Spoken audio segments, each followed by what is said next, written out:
श्री क्षेत्र ज्योतिबाच्या चैत्र यात्रेनिमित्त काल मोठ्या प्रमाणावर भाविकांची गर्दी झाली होती। या दरम्यान कासारवाडी ते ज्योतिबा मार्गावर ठिकठिकाणी महाप्रसादाचं आयोजन करण्यात आलं होतं। मात्र या कार्यक्रमानंतर परिसरात मोठ्या प्रमाणावर कचरा साचला होता।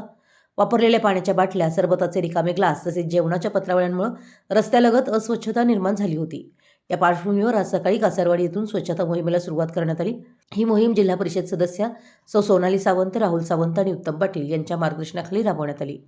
या मोहिमेत कासारवाडी ग्रामपंचायतीचे सदस्य मान्य रवींद्र वाघवे, मान्य सौ लता निकम, वैष्णवी लुगडे, सौ संपदा खोत, चेअरमन उत्तम खोत, आदिनाथ मुळीक, पोपट पवार, संदीप निकम, सुनील कदम, संदीप चेचरे, इंद्रजित खोत, सुशांत जाधव, वैभव मिसाळ, पंकज माने, हर्षद कदम, सुहास खोत, सौरभ गुरव, बाबासो घाटगे यांच्यासह अनेक कार्यकर्ते व तरुण सहकाऱ्यांनी उत्स्फूर्त सहभाग नोंदवला।